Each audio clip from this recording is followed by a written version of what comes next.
Nagsitaasan ang mga ilong ng mga sinungaling mga kababayan dito sa hearing ni Imee tungkol dito sa pagkaka-aresto kay PRRD at pagtapon sa ICC.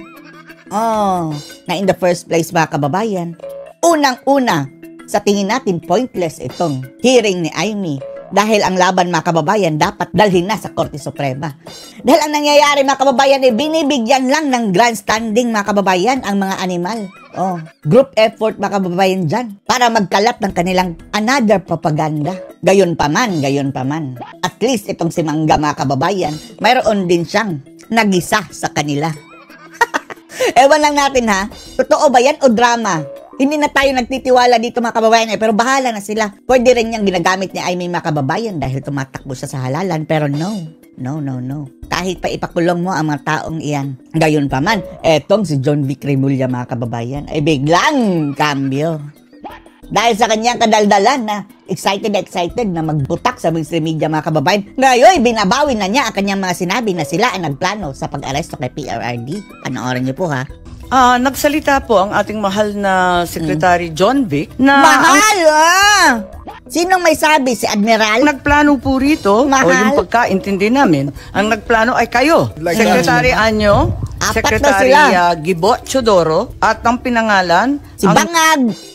Si John Vic, Chief PNP, General Marbil. Parang apat yung pinangalanan sa isang interview ng ating Secretary ng DILG. Can I answer that, ma'am? Yes, please, your record. Sagot! The question was, who planned this? I ayan na. Umamin, di ba? did not state in any way who planned it. I did not state in any way who planned it. Umamin ka na nga eh. The meeting was of executive privilege. It is a conversation. Ipapalabas sila ngayon mga kababayan na executive privilege yan. Confidential Hindi dapat mga kababayan pag-usapan dyan. Tapos sinabi mo sa media. The president, once I mentioned, there was... So what exactly did you say? Ano sinabi po ninyo? They asked me. Pagkaintindi namin, itong apat na pinangalanan, malinaw. ang siyang nagplano. Malinaw. We're already invoking executive privilege. Executive privilege na naman. Ang purpose ng hearing na iyan ay para malaman ang katotohanan. Huwag kayo mag-executive privilege. Imee, bakit ka pumayag? In this matter. Yes. We're invoking executive privilege. Wala naman sila nagagawang batas dyan mga kababayan eh. Yes, that's fine, but it's in the interview and it's Yes, ma'am. It goes as far as the interview, ma'am. Yes, ma'am. Bakit kasi wala sina Bato at Bongo dyan? Nasaan ba? Yung mga kakampi ni PRRD. Yes, I'd like to understand. I think your brother's Sige, asarin mo si Boying nang magka-alta presyon na naman. He did not state in any what he way. said in the interview and I'm happy They asked to hear me if I planned it. I said it was not me. There were other people. Wow, it was not me na. Ang sabi niya mga kababayan, it's group effort. It was not only you, pero kasama ka. In the room, but we did not discuss any plans of any arrest. Sinungaling. Mga kababayan, eto na. Nakalimutan na niya mga kababayan yung sinabi niya sa media. Galing yung mga pangalan na ito. Ma'am, that Galing again sa is kanya. executive privilege. Ma'am, let me explain. Doon sa kongreso ito mga kababayan, gulong na to. Walang respeto. Interview po eh. Yes, ma'am. Let me explain first, ma'am. We were discussing rumors of rumors na. an impending arrival based on... Grabe sinungaling, no? Napakasinungaling. That is the whole truth, ma'am. Whole truth! Oh my goodness! Galing sa sinungaling. So we were discussing rumors. I-play mo nga. Patugtog na lang natin para maintindihan. Sige, i-play ba nga? Was that the plan from the very beginning? That was the plan from the very beginning. And who was really on top of this? Kayo ho ba? Because during the press conference of the president, it was... May hangover ka pa ba dito sa interview mo niyan, John Vic? Bakit hindi mo maalala? You and the president. Yes. So ikaw ho ba nagplano ng lahat ng ito? Hindi naman. It was a group effort. Group effort, binanggit niya ang mga nagplano mga kababayan na. Secretary Chodoro was there, Secretary Anyo was there too, and the President and I. President ang So, hindi naman ako. Ako lang ang natira last man standing doon sa Malacanang. I stand by that. Kasi Secretary Chodoro was working out of his office sa Camp Aguinaldo. Yes, ma'am. Secretary hindi lang siya, kundi apat sila. Anyo, of course, his specialty is intelligence. So he was... Patayin na muna natin. Pakaliwanag naman ang sabi ninyo, hindi ako mag-isa, kahit ako ang kasama ng presidente nung nagsalita sa press con, hindi ako mag-isa ang nagplano. Aminin nyo na kasi. Etong mga animal na to mga kababayan, no? Nambobola pa rin. Oh, isang grupo kami. Tapos pinangalanan mo. No, ma'am. Sinabi ninyo eh. I state, ma'am, wala again, executive privilege, but ma'am, Executive privilege na naman mga kababayan. Meaning sila lang ang mag-uusap. Walang executive walang privilege kasi binunyag na I ninyo sa must TV. state it very clear, as I stated very clear, Kapag hindi mo yan ilalaban, Amy, binibigyan mo lang sila ng platform para sa kanilang kasinungalingan.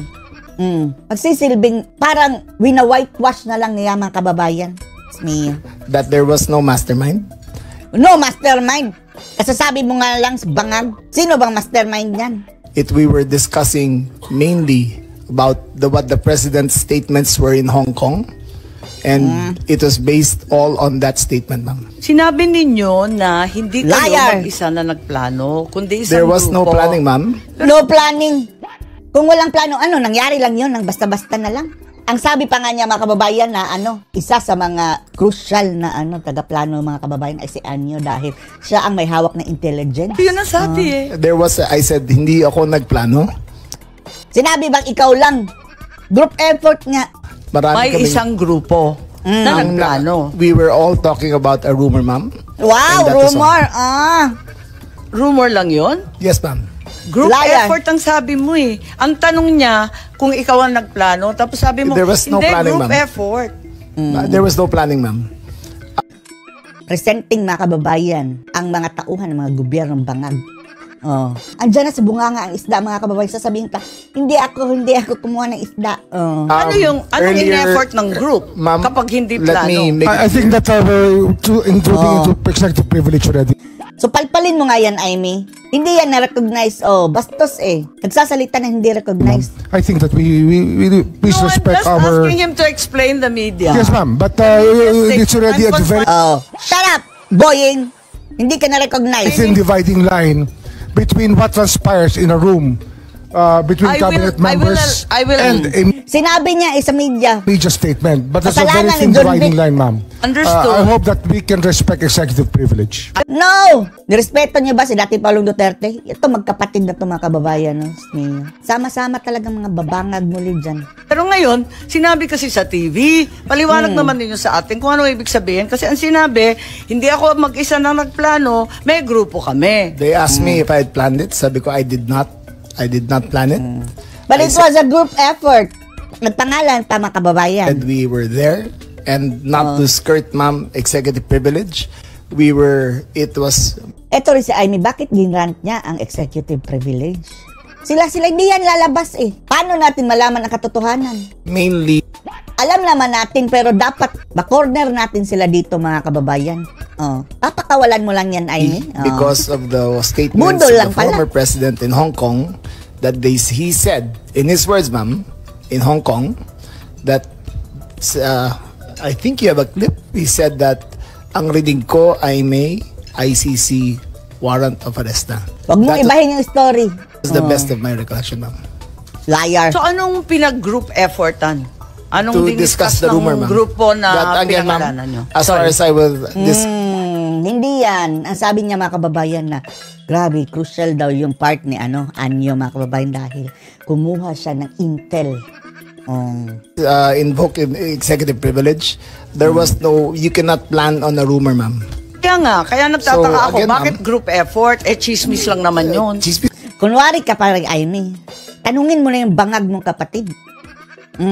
Actually mga kababayan, hindi naman talaga kailangan ng tanungin dahil alam na natin.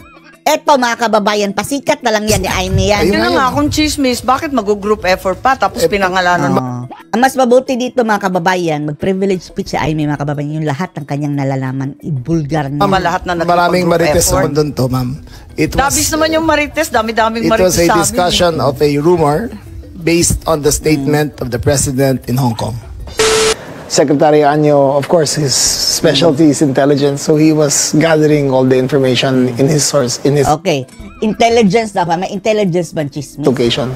So ako lang ang nasa Hindi yan intelligence, kundi kabubuhan. Malacanang. So he served this role, and Oh. the information that he gathered and shared was very Information, Information is not rumor, mga kababayan. reliable, and Such as, or is there anything you can share?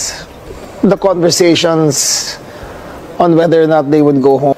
Ibig sabihin, yung mga lawyers po sinasabi kay dating Pangulong Duterte. Parang gano'n ang lumalabas sa mga sources. Parang wala pa sa sarili mga kababayan, no? Kaya siguro nasabi niya iyan. Nagtataka nga rin tayo mga kababayan, bakit tila binulgar ni John Vic Remulla ang mga plano nila, ang mga ginawa nila. Sa tingin nga natin ay para ma-disperse mga kababayan ang galit ng tao sa mga taong nagpaplano, hindi lang kay Ngagba. Sources from Secretary Anyo? Sources ni Secretary Anyo. Opo. And he relayed that to the core team. So the core team is the President, yourself, Secretary Anyo, Secretary Teodoro, and The President. The President Ngagba. At isa pa, yung hearing ni Aimee mga kababayan, kaduda-duda. Hindi nga yan hiniling mo. Si Aimee mismo ang nagpasinuno dahil ewan lang natin, baka part of their strategy mga kababayan dahil andun lahat ang mga demonyo Tapos pagpunta nila doon mga kababayan, parang success. Ang laki ng mga ngiti ng mga animal. Ano masasabi niyo dito? Post comments below.